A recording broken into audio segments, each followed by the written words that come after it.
Level 1. The spotter, you are 19 years old, and you owe money you cannot pay. A man in a clean suit finds you outside the hospital where your mother is dying of something the doctors will not name without payment up front. He says he can help. He always says he can help. Your job is simple, he tells you. Watch. Listen. Report. You walk the free clinics, and the migrant shelters, and the bus stations at the edge of the city. Men with no papers.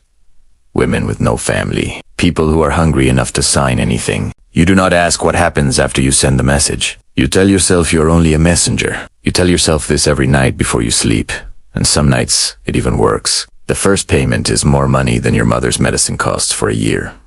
You do not ask where it came from. You already know. And knowing is different from asking. You meet the others like you, scattered across a dozen cities. None of you looking each other in the eye at the meetings. Everyone here found their way in through the same door. Desperation, dressed up as an opportunity. One night you follow a woman for 3 blocks, before you stop and turn around and walk home instead. You do not report her.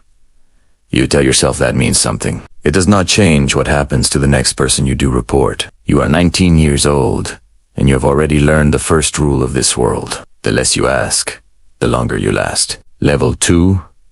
The courier, 6 months in. They trust you enough to move things. Not people yet. Not organs yet. Documents. First, forged passports, fabricated medical histories, consent forms, signed by people who did not understand what they were consenting to, or who never signed anything at all. You cross borders with a briefcase chained to your wrist, and the story rehearsed until it feels true. Customs agents wave you through. Some are paid too. Some simply do not think to ask what a nervous young man in a cheap suit is really carrying. You start to see the shape of the thing you are part of. It is bigger than the man in the clean suit. It reaches into hospitals, into ministries, into shipping companies that move refrigerated cargo across oceans without anyone asking too many questions. You meet a courier from another cell, an older man who has done this for a decade. His hands shake now.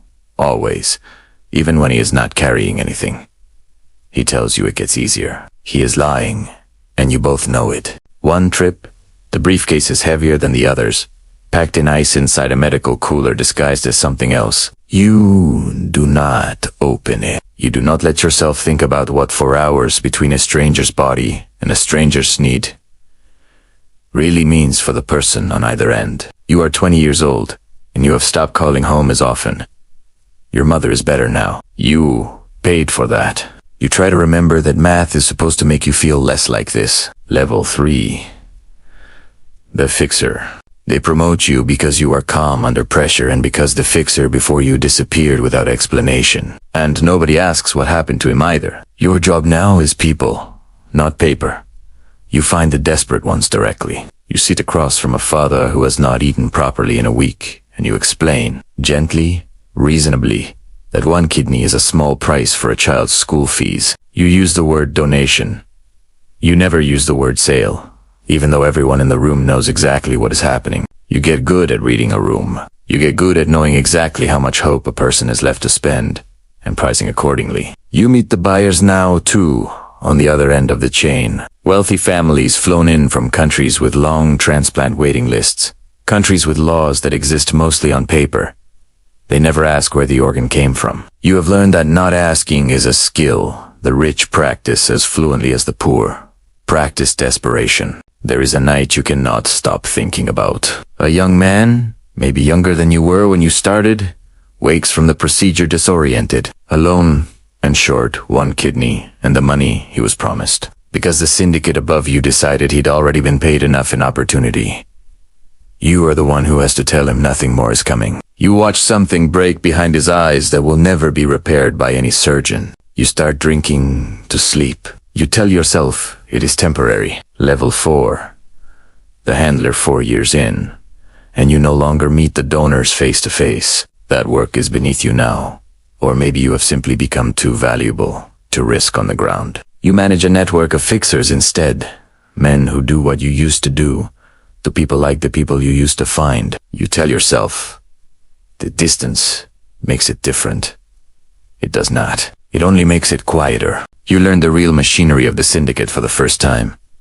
The clinics that operate two sets of records. The doctors who took an oath and then took a bribe instead, or took both and convinced themselves that two could coexist. The transport network that moves organs across 3 countries in windows measured in hours. You start to understand how large this is. Not one syndicate, but a web of them, competing and cooperating in equal measure, feeding a global shortage that respectable hospitals in respectable countries quietly, carefully, do not investigate too closely. You buy a house with a view you never look at, because you are never home to see it. Your wife, you married somewhere in level 3. A woman who believes you work in medical logistics, which is technically not a lie. Asks fewer questions each year. You wonder if she has started to guess, or if she has simply learned the same lesson you learned at 19. The less you ask, the longer you last. You are 26 years old, and you have a handler's salary and a handler's silence. And some nights, the silence is the heaviest thing you carry. Level 5. The regional coordinator. They give you a territory now. An entire region. 3 countries. Dozens of cells beneath you. Each running the same operation you built your career on. You have stopped touching any of it directly. You touch spreadsheets. You touch shipment schedules, disguised as pharmaceutical logistics. You touch money. Move through shell companies, with names designed to sound boring enough that no one looks twice. You are good at this. You hate that you are good at these. You attend a wedding that year for a boy who worked under you as a spotter, barely out of his teens, killed in a dispute over territory with a rival network. You send flowers. You do not go. The organization above you is a shape you can sense, but never see fully. Men who never touch a phone twice, who communicate through couriers who do not know what they are carrying, who have never once, in 5 years, used your real name. You start to notice law enforcement paying closer attention, not to you specifically, not yet, but to the shape of the thing you are part of. An investigative journalist in a neighboring country starts asking questions in the wrong places, because you already know the answer and you are afraid of what it will do to you. To hear it confirmed, you are 30 years old, and you have not seen your mother in 2 years, because seeing her means answering questions you have spent a decade learning how to avoid. Level 6. The financier. You move up again, and this time it is not about people at all. Ugly profit of human desperation through real estate, through art, through cryptocurrency exchanges that ask no questions as long as the fee's clear. You have an accountant's mind now, wrapped around a criminal's business. You meet the Syndicate's inner circle for the first time, in a hotel conference room that could belong to any legitimate company on Earth. They are polished. They wear good suits, with the flat effect of men discussing quarterly earnings, because to them, that is exactly what this is. You realize, sitting in that room, that you have become one of them. There is no dramatic moment where the realization arrives. Your son is born that year. The kind with oversight and ethics boards and consent forms people actually understand. And your hands shake, and you think, for the first time in a long time, about the boy at the wedding you didn't attend, and the young man who woke up alone and short a kidney and a promise. You do not stop working. You do not examine too closely what secured means, or where the money securing it actually came from. You are 34 years old, and you have started to have the same nightmare, over and over, of a room full of empty beds. Level 7. The Enforcer's Master. They give you authority over the enforcement arm now. The men who guarantee silence, who collect debts, who make sure donors who talk do not talk again, and fixers who develop a conscience do not develop it publicly. You do not do this work yourself. You have not done work yourself in years. You give instructions, and men you barely know carry them out. And the distance between the order and the outcome grows so large, you can almost convince yourself they are unrelated. Almost. A fixer under your old network resurfaces, years later, trying to go to the authorities. You are given the choice of how the matter is handled. You choose the version that lets him live, relocated, silenced through fear rather than finality. You tell yourself, this is mercy. You are aware, even as you think it, of how thin that word has worn. Your son is 7 now. He asks you what your job is. You tell him you help sick people get medicine. He believes you, the way Camille in another story might have believed a soldier's letters home. Unlike that soldier, what you are protecting him from is not the horror of war. It is the horror of what you do. You are 37 years old, and you have built an empire on other people's desperation, and you have started to understand that there is no rank high enough to outrun what you have become. Level 8. The Regional Director. You now sit above coordinators the way your old coordinator once sat above you. 5 countries answer to you. Buyers move through a network you helped design and now oversee from a distance. So complete, you could, if you chose to, forget any of them are real. You do not choose to forget. It feels like punishment you have sentenced yourself to. An international task force forms that year. 3 countries pooling intelligence for the first time. You hear about it through channels above you, delivered as a business risk to be managed rather than a reckoning to be feared. You realize the organization has weathered task forces before, same as everything else. You watch the last of her belief in the man she married disappear in real time. You are not sure if that is loyalty or fear, and you are not sure which answer would hurt more. You are 42 years old, and you command an empire, and you have never felt more alone inside it. Level 9. The Council Seat.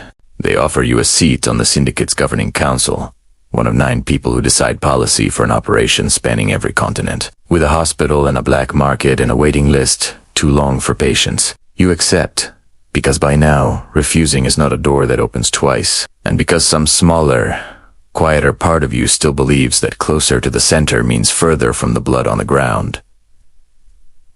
It does not. It only means you sign off on more of it, at greater scale, with better spreadsheets. The task force closes in that year. 2 coordinators beneath you are arrested within a single month. You watch the network root around the damage the way a river roots around a fallen tree.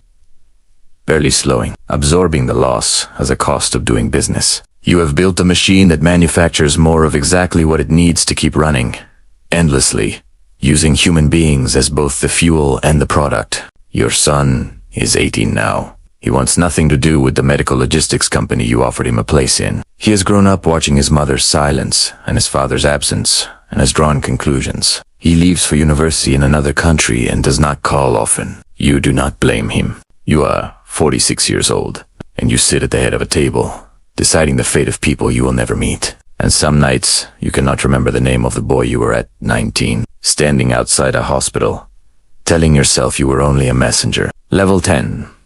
The Reckoning. It ends the way these things always end. Eventually. Not with a legend. Not with a parade ground on a white cap and a lifetime of brotherhood earned. It ends with a knock before dawn. Coordinated across 4 countries simultaneously. The task force finally patient enough and thorough enough to take the whole council in a single morning. You are 49 years old when they read the charges. Trafficking. Conspiracy. Crimes the law has words for, and crimes the law has no adequate words for at all. The specific, permanent theft of pieces of people who were never given a real choice. In the courtroom, you see faces you have spent 30 years successfully not picturing. A young man, now middle-aged, missing a kidney in the childhood he might have had if a stranger in a clean suit had never found him outside a hospital. A mother, translated through an interpreter, asking why. You have no answer that survives being spoken aloud. Your wife does not come. Your son sends 1 letter. It is short. It says he hopes someday he can understand how the father who read him bedtime stories became the man in the headlines.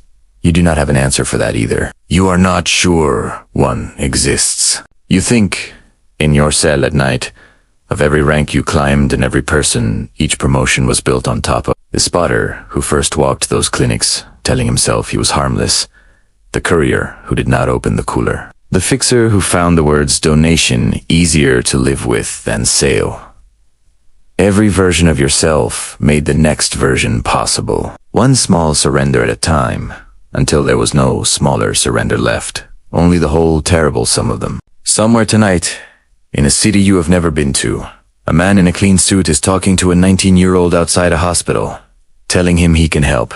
The boy is desperate enough to believe him. He does not know yet what each rank will cost him, what it will make him complicit in, what mirror he will eventually be unable to look into. He signs on, the way you did. The machine does not need legends. This story is fiction. Organ trafficking is a real and devastating global crime that exploits the poor, the desperate, and the vulnerable. If you suspect trafficking, contact the National Human Trafficking Hotline, US 1-888-3737888, or your country's equivalent.